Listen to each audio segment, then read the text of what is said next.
नमस्कार, मैं Om Prakash, life coach. सीखो शेयर मार्केट की सीरीज के अंदर आज हम सीख रहे हैं शेयर मार्केट। और आज को अपना टॉपिक निफ्टी 50 क्या होता है, आखिर ये निफ्टियां होती क्या है। बिल्कुल फ्री हम शेयर मार्केट सीख रहे हैं इस चैनल के माध्यम से।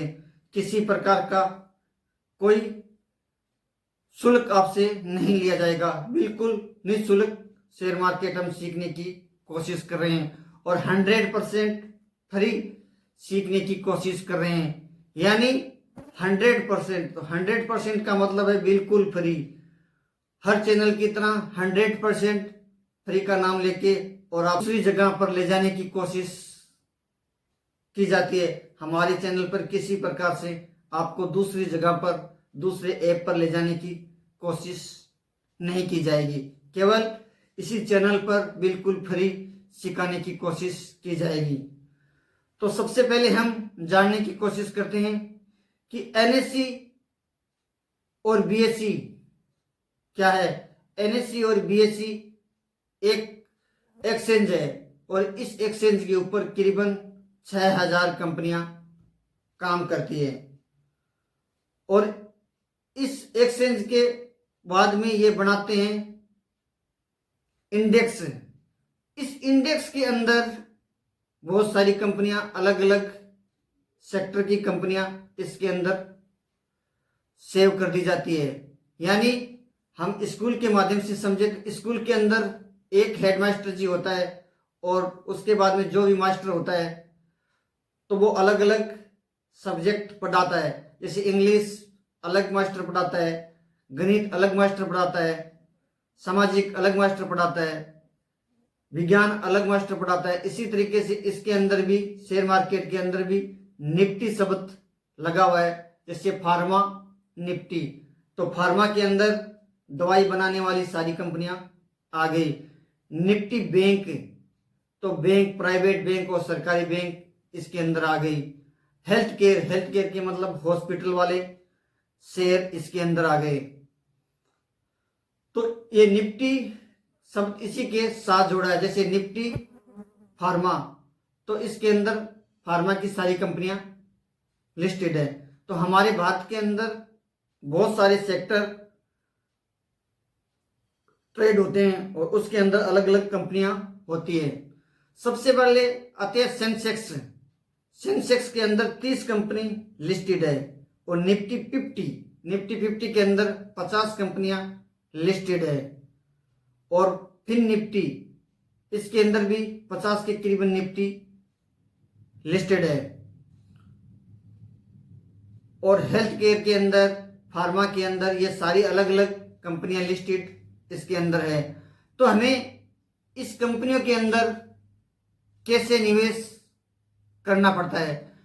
हम चाहें तो निफ्टी 50 के अंदर 50 कंपनी है और भारत की बड़ी टॉप कंपनियां इसके अंदर ट्रेड करती है, तो हम इस कंपनियों के अंदर डायरेक्ट निवेश कर सकते हैं। जियो, एयरटेल, वोडाफोन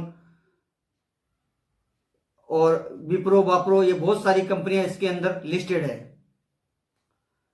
बैंक निफ्टी के अंदर भी bank of Baroda, SBI bank, axis bank, ये बैंकिंग सारी लिस्टेड है। तो हम इस बैंक में, सारी बैंकों में हम पैसा लगा सकते हैं।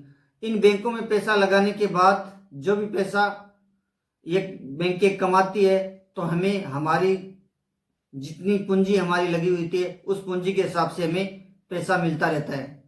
वो भी कंपनी का शेयर बढ़ने पर, शेयर कंपनी का ऊपर नीचे होने पर हमारा पैसा घटता बढ़ता रहता है। तो हमें ये बात तक क्लियर होगी कि इन कंपनियों के अंदर 6000 कंपनियां हैं, इस कंपनियों के अंदर हम पैसा लगा सकते हैं। अगर हम चाहें कि हमें केवल हेल्थ केयर पर पैसा लगाना है या हमें केवल दवाई कंपनियों पर पैसा लगाना है, दवाई कंपनियां जितनी है, 10 है, 5 है, 20 है, इन सारी कंपनियों में हमें पैसा लगाना है, तो हमें कौन से रास्ते से जाना चाहिए। तो फार्मा सेक्टर, तो फार्मा सेक्टर के अंदर जितनी भी कंपनियां हैं उस कंपनियां के अंदर हम पैसा लगाना चाहते हैं तो हमें ETF के थ्रू जाना पड़ता है। फार्मा का ETF बना हुआ होता है, जैसे सेंसेक्स है तो सेंसेक्स का भी ETF है, निफ्टी 50 है उसका भी ETF है, बैंक निफ्टी है उसका भी ETF है, और गोल्ड का भी ETF है।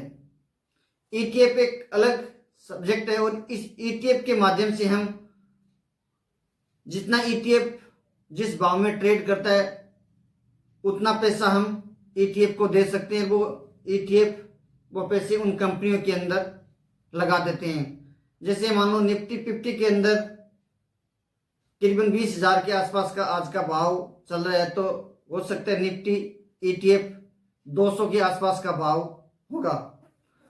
तो हमें 200 रुपया हम 200 रुपया देख के जो भी भाव पे हम ETF खरीदते हैं, 200 के आसपास का भाव है, तो हम 200 रुपये ETF को देते हैं, तो वो ETF 200 रुपया हमारा 50 कंपनियों के अंदर निवेश करता है।